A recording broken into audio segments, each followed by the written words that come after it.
Okay, 1162 is out for a week right now. I just read the chapter again right before this, and I have nothing but a smile on my face from what I read in this chapter. A lot of interesting theories can be spun from this, which will probably resolve pretty quickly.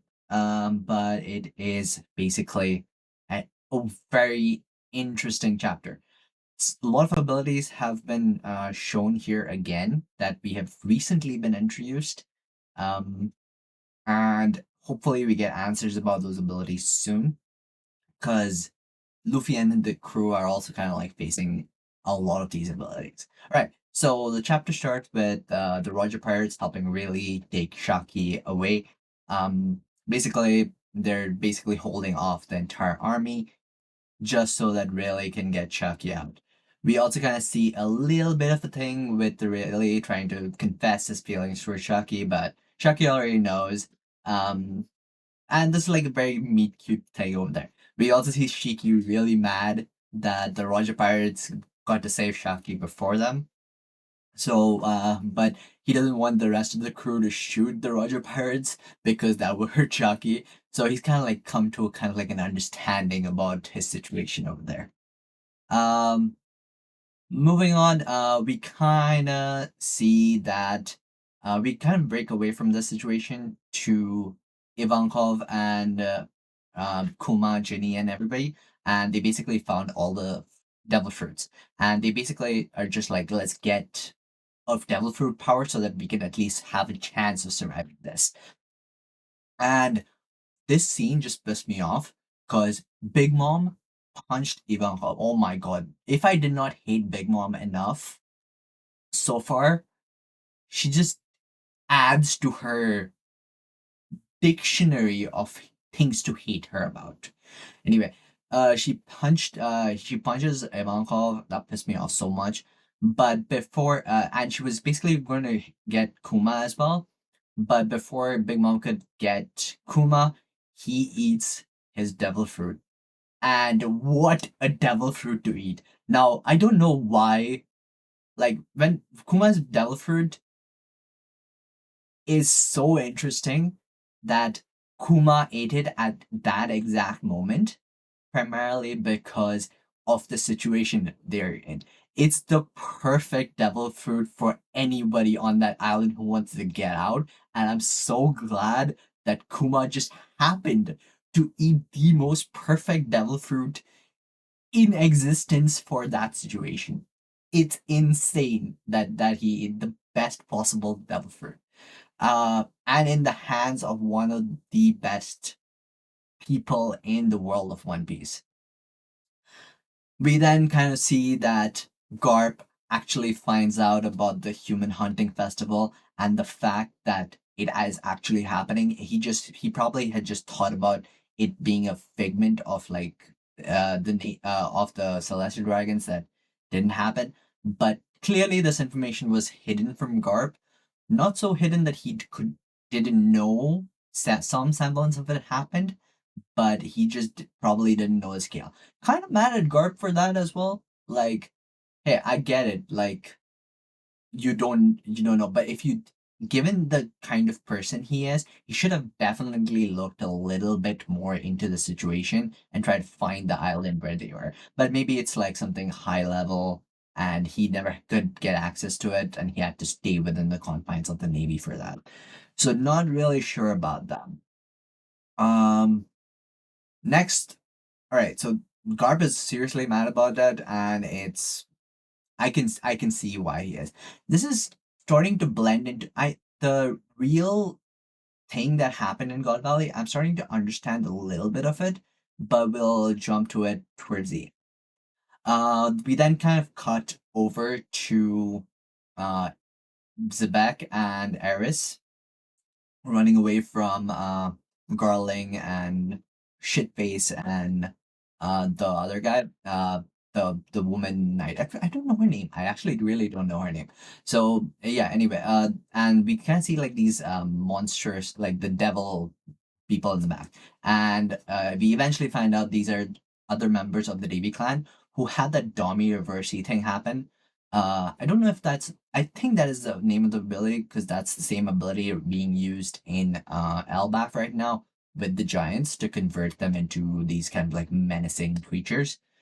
Um, and we see that it's also applicable to the Davy clan. And I don't know the entire thing about the Davy clan, but maybe the civil because I think there's either a ritual needed to convert something where someone has to be restrained enough, or it can only happen to certain types of people. So I'm not 100% sure. But this is, comes to one of the best things, where we see Eris is a freaking badass, man. Like, Eris is such a badass. She knows the stakes. She's like, hey, I know you can't fight with us. You have to, if you want to fight, you have to get rid of us, and I can protect Teach just by myself. She knows the situation. Zebek kind of dictates the situation. Like, he knows that the members of the Davy clan cannot get away scot free. And if they're caught, they're going to go through worse things than just dying. So Ares literally says, I'm going to literally, if we do get caught, I'm going to try to kill Teach and kill myself. And after that, that is such a hard thing to, for a person to think of doing. I mean, in the context of manga, it feels very light, but if you think about the actual stakes over here, pretty high up there. Well, definitely commend her for that. Definitely, I understand completely. It's a hard thing to do, but given the fate that awaits them if they don't, that is something else. But we actually come to a very good thing over here. It seems that the God Knights are not might not be as powerful as we see because Garland gets cut by Zebek. Admitted, Zebek is the strongest pirate. I will say it. Okay, Zebek is the strongest pirate in the seas at this time. Fuck Roger. All right, Zebek is the strongest one. There is no doubt in my mind. Maybe they're like, if Zebek is 20, Rogers at a 19, but still, Zebek is at the 20, all right? I'm sorry for anyone who says otherwise, but Zebek is at like the pirate right now, all right? Admitted Zebek is pretty tough, but the God Knights, if they were all that, they shouldn't be losing that much. I expected them to be a 21 if Zebek was there, but they seem to be about like a 15 or 14. They're actually getting wounds from thing, and the only reason they can keep up with them with Zebek is because of his regeneration. Like they because of their regeneration. So they are able they have the ability to regenerate, so they can still keep up with Zebek. But even then, Zebek's ability is trying to is lowering the regeneration capabilities, which is crazy, my dude. Anyway, so yeah, I think the God Knights might be a little overhyped. We might see them different, but from what I'm seeing over here, at least at that time, they were not as powerful.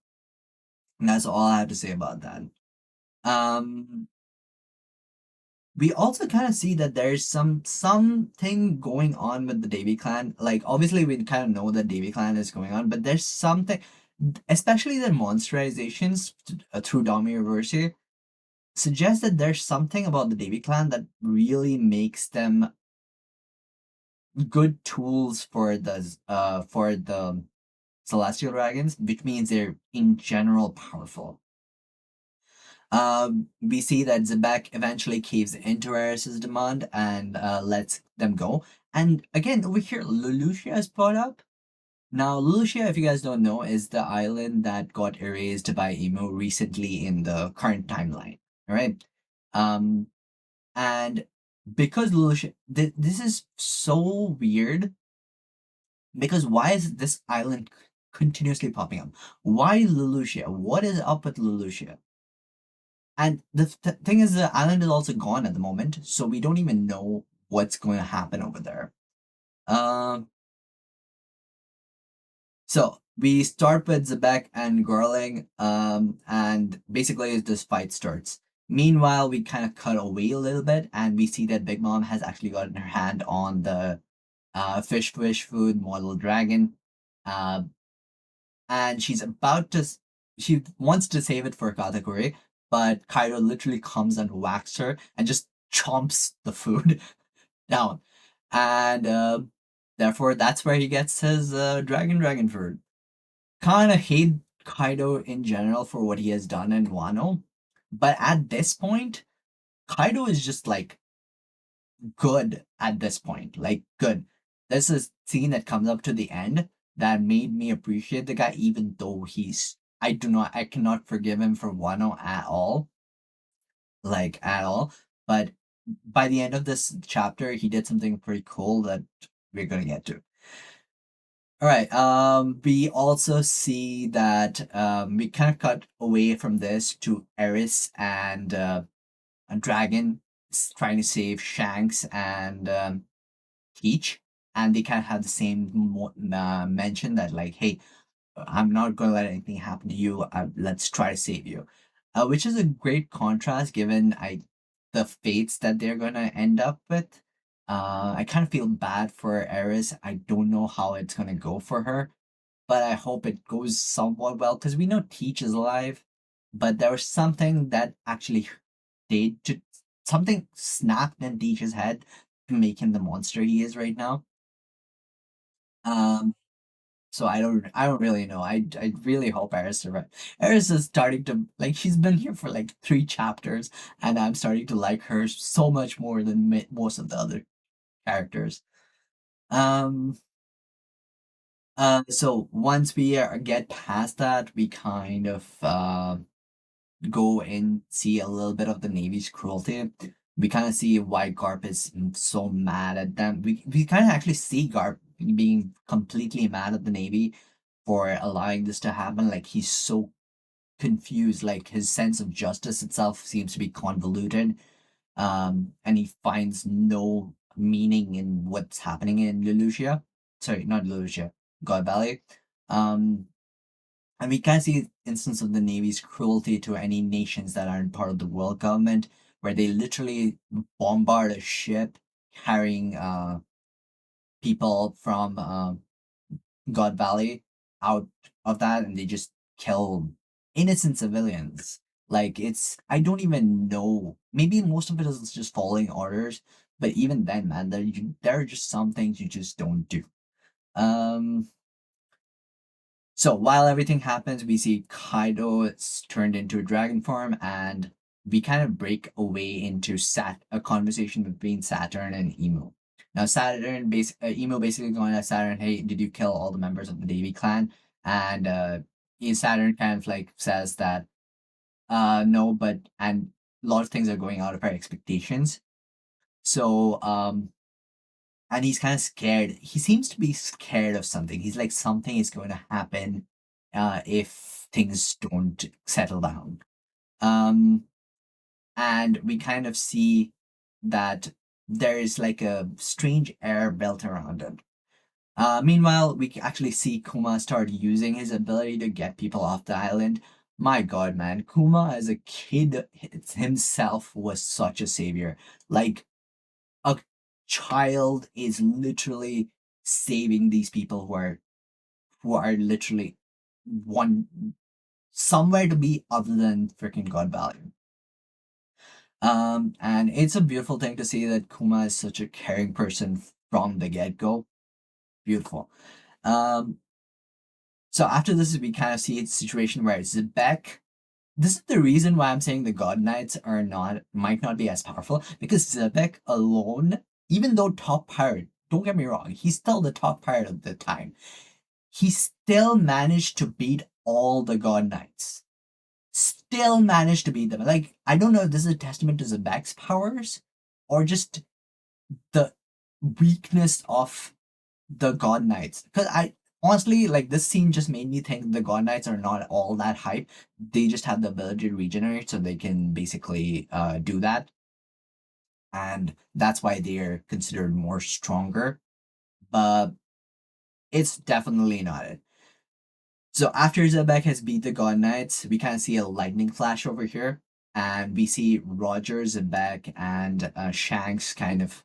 Sorry, not Shanks. Roger, Zebek, and Garp kind of understand what's about to happen. Like there's a presence in the island that definitely needs our attention. Um, and basically, uh, we see that Whitebeard and Kaido basically come to the backside. This is the scene that made Kaido redeem a little bit in my head. Never forgiven. He's never gonna get forgiven, right? But this is a scene that made Kaido mostly redeem a little bit in my eyes. Because he stood by Zebek. He knew what to do. But the bigger one was Whitebeard. Whitebeard literally stepped up. He's like, I know you're gonna fight this. I'm gonna fight this too. Like, I don't know what this is, but I'm gonna fight this too because of you. Like, he basically said, I drink on your tap, but it was primarily like, you're gonna fight this, so I'm gonna fight this. Which makes me believe that if Zebek didn't die this time around, Whitebeard would never have created a crew of his own. He would never have. He was already in place in Zebek's group. He might have said that it might have been a group of stragglers, but if Zebek hadn't died, Whitebeard there would be no Whitebeard pirates. There would be a faction of Whitebeard uh, pirates led by this one, but it would be under the banner of rocks. Because this guy, dude, Zebek has the there's no way Whitebeard if the crew was really that bad, right? Whitebeard would literally not leave like literally leave. Like he wouldn't have stayed in such a crew. But this situation, like in the past, Whitebeard has said that he wanted a crew of his own where he would consider them his sons, but I don't think he really cared for a crew of his own. I think he cared to be part of a crew where he could treat the subordinates and son. And he has that with Sebextro. And he has a freaking captain who will shift the freaking world for him. It's insane. All right. So if the Rocks Pirates didn't end in God Valley, there would have never been Whitebeard Pirates. Trust me, it's not possible. I'll fight you on this. All right. And we see that the real coming back to the story. We see that the real threat is Emu. So Emu is kind of like possessed Saturn the way he's possessing the girl. I forgot the arrow girl in Elbaf, whatever her name was. Gunko, right? The way he's possessing Gunko in Elbaf, he's kind of possessed Saturn this time, and they're basically beginning to fight. And that's where we basically kind of see it. Like Kaido, Newgate, and Zebek facing off against a Saturn, Emu possessed Saturn. Now this fight could go bad. Like, don't get me wrong. Like, I don't have any expectations from the God Knights. They're just people who have regeneration capabilities and therefore can move forward with that. But Emu is a different thing. Emu is kind of like the person who cemented the Celestial Dragons to where he is. So I can see Zebak, Newgate, Roger, and Garp having a bad time against Emu. Which leads me to believe that the fight really wasn't Roger Pirates and Garp versus Zebek. The fight would have to have been between Roger Pirates, Zebek, Garp, and whatever Emu is, right? And because the results left with Rocks dead, and probably Roger or um, Garp with serious injuries, they kind of painted it by saying that Roger and Garp fought Zebek, and that's what caused Zebek's death. Because they will never reveal the presence of Emu in any situation. so they cannot say that the person who rules the world came down and killed him, because technically no one is supposed to be ruling the world. But yeah, that's basically my headcanon right now. I have a feeling that this is going to be a 3-on-1 against Emu, and they're going to paint it as a 2-on-1 against Zebek. Man, I am so I'm kind of excited about the next chapters, but again, I'm gonna keep saying this. I'm kind of afraid of them as well because I know Zebek is gonna die. But I'm excited to see what the top three fighters in One Piece world at this point can do together. Cause we haven't well, we actually also haven't seen Zebek fight. We have not seen a Zebek fight scene. We've seen like instances of flashes, but we've never seen like attacks being used. We've never seen a long drawn out fight with anything.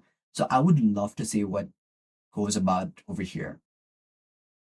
That's about it for me, guys. I hope you guys liked it. I hope you guys are enjoying it. I'm pretty excited about the next chapter.